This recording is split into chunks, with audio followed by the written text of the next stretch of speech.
اللہ اے اللہ اے اللہ۔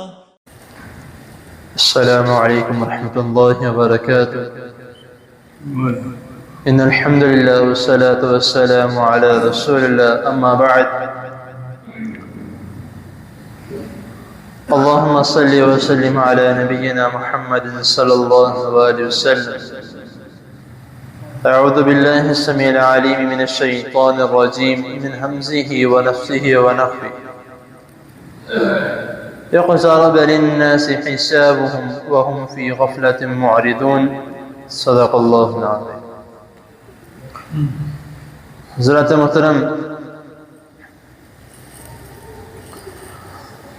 ابھی جو آیت کریمہ میں نے آپ کے سامنے تلاوت کی ہیں، 17واں سپارہ سورۃ انبیاء آیت نمبر 1 اور 17ویں سپارے کی بھی 1 نمبر آیت ہے۔ یہ کئی مرتبہ پہلے بھی مجھ سے سماعت فرما چکے ہیں، لیکن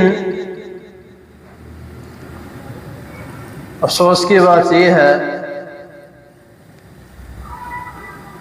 کہ ہمارے معاشرے میں بے انتہا ایسے لوگ ہیں جو اعلیٰ تعلیم یافتہ، کسی کی بھی degree F A B A P H D سے کم نہیں۔ بہت کم لوگ ایسے ہیں جو زیادہ پڑھے لکھے نہیں ہوں۔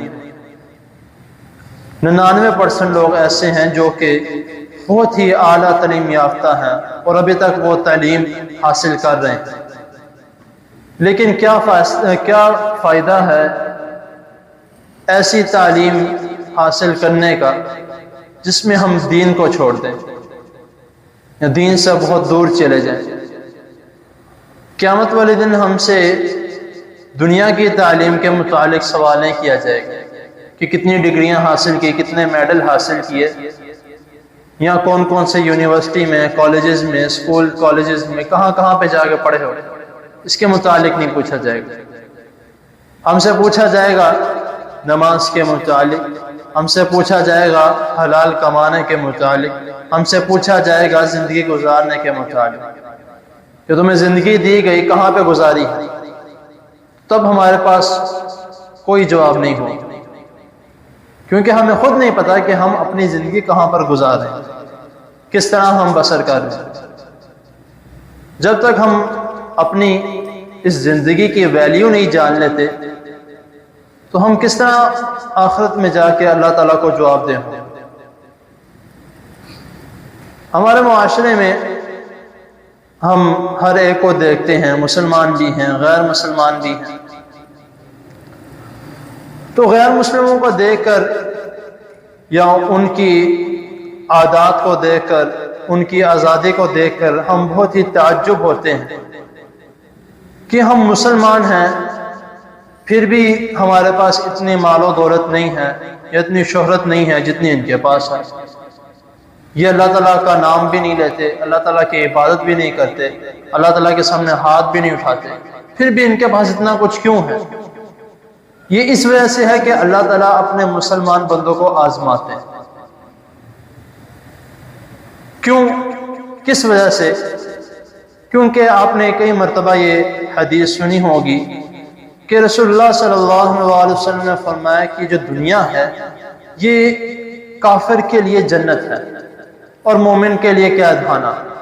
وجہ کیا ہے کہ کافر اس میں جو مرضی کرے، اس نے جو کچھ کرنا یہیں پہ کرنا، آخرت میں اس کا کیا انجام ہے؟ جہنم، اس کے علاوہ کچھ بھی نہیں۔ نہ اسے سوال جواب کیا جائے گا، سوال جواب کرنے کا مقصد اس نے کوئی کام ہی نہیں کیا، نہ اس نے اسلام قبول کیا، نہ تو سیدھا اس کا کیا ٹھکانہ ہے؟ جہنم۔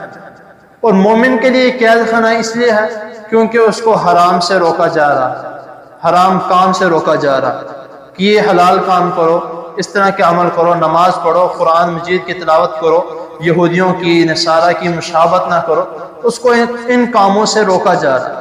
تو اس وجہ سے اس کے لیے قید خانہ، اور آخرت میں اس کے لیے کیا ہے؟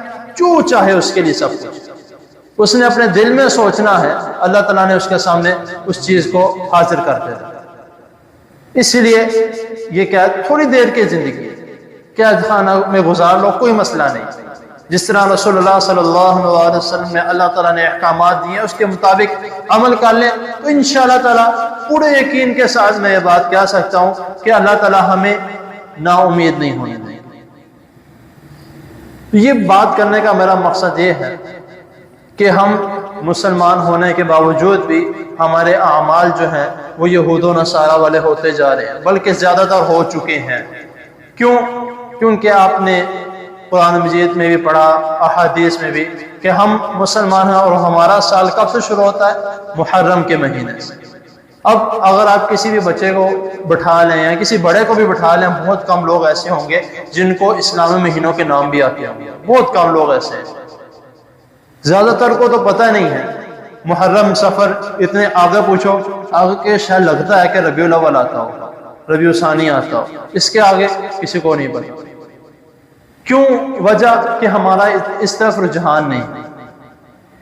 ایک دو دن پہلے میں نے ایک خبر پڑھی جو پڑھ کے بہت ہی زیادہ دکھ ہوا، اور یہ تھا کہ ہمارے لیے ڈوب مرنے کا مقام ہے۔ معذرت کے ساتھ میں الفاظ استعمال کر رہا ہوں۔ وہ کس وجہ سے؟ کیونکہ آج سیالکوٹ میں رات کو 8 بجے میرے خیال سے غالباً جو ہے ایک مسلمانوں کا، مسلمان ہی، اس میں کوئی، میں یہ نہیں کہوں گا کہ بیچ میں جو انڈیا کے کوئی بھی شامل نہیں، سارے مسلمان اپنے آپ کو مسلمان کہلانے والے، میں مسلمان ان کو نہیں کہتا۔ کیوں؟ وجہ کیا ہے میں ان کو مسلمان کیوں کہ ان کے کوئی کام مسلمان والے ہیں۔ اب کوئی اس بات پہ اعتراض کرے، کوئی مسئلہ نہیں، میں یہ بات ثابت کر سکتا ہوں۔ کیوں؟ کیونکہ رسول اللہ صلی اللہ علیہ وسلم نے فرمایا کہ من تشبہ بقوم فہو، جو جن کی مشابہت کرے گا انہی کے ساتھ، تو میں اس وجہ سے ان کو مسلمان نہیں کہتا۔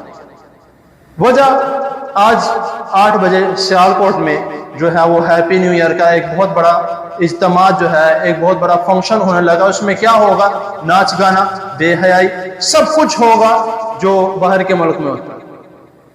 اب وہ یہ مسلمانوں کا کام نہیں، یہ مسلمانوں کا کام نہیں، اور نہ یہ مسلمانوں کا سال ختم ہو رہا ہے اور نہ اگلا شروع ہو رہا ہے۔ اگر وہ مسلمان ہیں تو پھر وہ لوگوں کو اس بات کی ترغیب دے، اتنا بڑا اجتماع، اور آپ دیکھ لیں وہاں پہ کتنا زیادہ رش ہوگا، بچے، بچیاں، عورتیں، مرد، بزرگ جتنے بھی ہوں گے وہ وہاں پر موجود ہوں گے۔ لیکن جب ان کو مسجد کا کہا جائے وہ کہیں گے آیا نہیں جاتا، ٹھنڈ بہت ہے، کوئی لانے والا نہیں ہے، کوئی لے کے جانے والا نہیں ہے، کس طرح ہے، مسجد بہت دور ہے۔ اس نماز کے متعلق، دین کے متعلق ہمارے پاس کئی بہانے موجود ہیں، لیکن جب اس طرح کا کوئی ایونٹ آتا ہے، اس طرح کا کوئی موقع آتا ہے، تب ہم نہیں کہتے۔ اب جو والدین، یہ ذرا تھوڑی بات توجہ سے سن لیں، ویڈیو دیکھنے والے بھی ہیں ادھر، جو والدین اپنے بچوں کو اس جگہ پر بھیجتے ہیں یا جو والدین اپنے بچوں کے ساتھ جاتے ہیں وہ بھی ان لوگوں میں شامل ہیں، وہ اپنے بچوں کو جہنم کی آگ میں بھیج رہے ہیں۔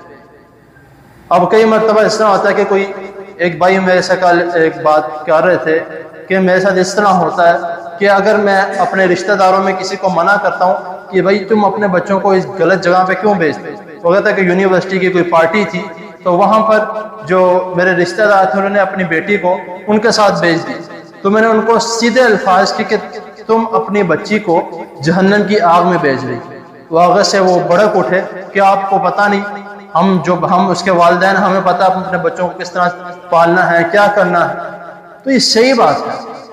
اگر جو والدین جن کو اس بات کی فکر ہو کہ قیامت والے دن ہم نے جن ہاتھوں سے اپنے بچوں کو پالا ہے انہی کو قیامت والے دن جہنم میں ڈالا جائے گا، تو پھر وہ خود ہی اپنا سوچ لیں، صرف بچوں کو نہیں ڈالا جائے گا، پھر ان والدین کو بھی ساتھ ڈالا جائے گا۔ وجہ، اگر اللہ تعالیٰ نے یہ ایک سلسلہ رکھا ہے کہ بچہ کوئی نیکی کرتا ہے اس کا ثواب والدین کو پہنچتا ہے، تو اللہ تعالیٰ نے اس کا بھی ایک سلسلہ رکھا ہے کہ جو والدین اپنے بچوں کو گناہ کرنے میں آمادہ کرتے ہیں ان کو بھی اس کا گناہ پہنچے گا، بلکہ ڈبل پہنچے گا۔ وجہ، ایک تو گناہ کروا رہے ہیں اور ایک اس کے اوپر اور زیادہ ترغیب دے رہے ہیں کہ واقعی کام بہت اچھا کرنے والا آپ کو۔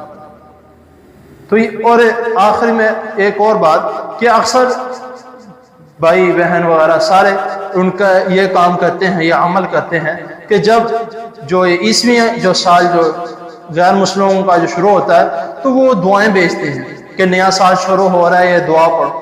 دعا جو چاند دیکھنے کی دعا ہے اس کو نئے سال کی دعا بنایا ہوا ہے کہ اللہم احلہ علینا بالامن، کہ نیا سال شروع ہونے والا یہ دعا پڑھو۔ ہم نے کہاں کی دعا کہاں پہ ملا دی ہے، کچھ ہمیں خدا کا خوف کرنا چاہیے۔ یہ دعا رسول اللہ صلی اللہ علیہ وسلم نے چاند دیکھنے کے متعلق بتایا، 20ویں سال کے متعلق نہیں بتایا۔ چاند کب نکلتا ہے؟ شام کو نکلتا ہے، اور 20ویں سال کب ختم ہوتا ہے؟ رات کو 12 بجے ختم ہوتا ہے، کہ جب چاند تقریباً زیادہ تر اوپر آ چکا ہوتا ہے۔ تو اس کا ہمیں خیال کرنا چاہیے۔ ہم دین کو بھی دنیاوی اعمال کے ساتھ ملاتے جا رہے ہیں، اور جو اپنے من میں آئے، جو اپنا دل کرتے جائے ہم وہ کرتے جا رہے ہیں، تو اس سے ہمیں بچنا چاہیے۔ دین ایک علیحدہ ہے، اور دنیاوی معاملات ٹیمپریری ہیں ہمارے پاس، یہ زیادہ دیر تک نہیں ہے، ختم ہو جائیں گے۔ ایک انسان دنیا میں ہونے کے باوجود بھی خدا نہ خواستہ کوئی محتاجی آ جائے، سارے کام ادھر کے ادھر ٹھپ، سب کچھ ختم، کچھ بھی نہیں کر سکتا وہ، تو پھر ہمیں کس بات کا یعنی کہ کرنا ہے کہ اس طرح ہمیں بھی ان کی طرح بننا ہے۔ کپڑوں کے لحاظ سے ہم دیکھ لیں ہمارے کپڑے کس طرح جاتے جا رہے ہیں، بچیاں بچے ناچ گانے، پہلے صرف اور صرف کیا تھا؟ نکاح اور ولیمہ، اب 15 دن کی شادی ہوتی ہے، 15 دن کی شادی، اور اس کے شادی کا سارا بوجھ لڑکی والوں کا۔ اس کے بعد دہیج بھی کتنے پیسے، کتنا زیورات، پتہ نہیں کیا کیا مانگتے رہتے ہیں۔ یہ مسلمانوں کا کلچر نہیں، نہ مسلمانوں کا سب کچھ بھی نہیں ہے۔ رسول اللہ صلی اللہ علیہ وسلم کے احکامات پہ عمل کریں گے تو ٹھیک ہے، ورنہ کوئی نہیں کہہ سکتا کہ میں مسلمان ہوں۔ مسلمان تب ہے جب اللہ اور اس کے رسول صلی اللہ علیہ وسلم کے احکامات پر عمل کریں۔ یہ بات میں پہلے بھی کئی مرتبہ کہہ چکا ہوں، 1-2 مرتبہ اس بات پہ اعتراض بھی لگا کہ آپ اچھے بھلے مسلمانوں کو ان کے ساتھ ملا دیتے ہیں۔ میں نہیں ملا رہا، نعوذ باللہ، نہ اللہ معاف کرے میرا کوئی ملانے کا کوئی کام ہے، نہ میں اس طرح کے کام۔ یہ کس نے؟ جو رسول اللہ صلی اللہ علیہ وسلم اور اللہ تعالیٰ نے خود قرآن مجید وَمَن يَتَوَلَّهُم مِّنكُمْ فَإِنَّهُ مِنكُمْ، جو ان کی طرح لگے یا ان کی طرح کام کرے گا وہ انہی کے ساتھ ہے، وہ انہی میں سے اٹھایا جائے گا۔ تو اس لیے ہمیں بچنا چاہیے ان کی مشابہت کرنے سے، یا کسی بھی قسم کے شک شبہ سے ہمیں کوشش کرنی چاہیے کہ ان سے پڑے رہیں، ان سے دور رہیں، نہ ان کے جیسے کام کریں، نہ ان کے جیسے کوئی اعمال کریں۔ اگر ان جیسے اعمال کریں گے تو آگے آپ جانیں یا اللہ تعالیٰ جانے، اس کے علاوہ میں کچھ نہیں کہہ سکتا۔ تو اسی لیے نہ کسی کو مبارکباد دینی ہے، اگر آپ کو کوئی کہہ بھی دے تو برائے مہربانی آپ سے درخواست ہے کہ آگے اس کو اس کی مبارکباد نہ دی جائے۔ اور اس کے علاوہ کیا ایک یہ بھی ٹرینڈ جو آج کل جو ہمارا چل رہا ہے، کافی دیر سے چلتا آ رہا ہے، روحل سال سنتے ہیں، آخری بات ہے کہ جب نیا یہ سال ختم ہونے لگتا ہے اور نیا سال شروع ہونے لگتا ہے، تب یہ زیادہ تر لوگوں کے میسیجز آتے ہیں کہ اس پورے سال میں آپ نے مجھ سے کیا سیکھا، آپ نے مجھ سے کیا پایا، میرے سے کوئی ناراضگی ہو، میرے سے کوئی معافی تلافی۔ کتنے بے بہا میسیج آتے ہیں کہ مجھے معاف، بندہ پہلے کوئی ایسے تو کرتوت ہی نہ کرو کہ بعد میں معافی مانگنی پڑے۔ تو اس لیے اس طرح کے جو کام ہے، معافی انسان سے نہیں اللہ تعالیٰ سے مانگو۔ جو گناہ ہوئے ہیں، جو بھی، ہم خوش ہوتے ہیں کہ ہمارا اگلا سال، آپ آج رات کو دیکھ لیجئے گا کہ کتنے ہمسائے، کتنے لوگ تنگ ہوتے ہیں، کتنے بزرگ، کتنے مریض۔ وجہ کیا ہے؟ صرف اور صرف ہماری جو یہودیوں سے مشابہت، رات کو پٹاخے، گانے، اونچی آواز سے ڈھک کے کلومیٹر تک ان کی آواز آتی رہتی ہے۔ اللہ تعالیٰ سب کو ہدایت دے۔ اللہ تعالیٰ کے حضور دعا ہے اللہ تعالیٰ ہمیں صحیح مسلمان اور کامل مسلمان بننے کی توفیق عطا فرمائے۔ جزاکم اللہ۔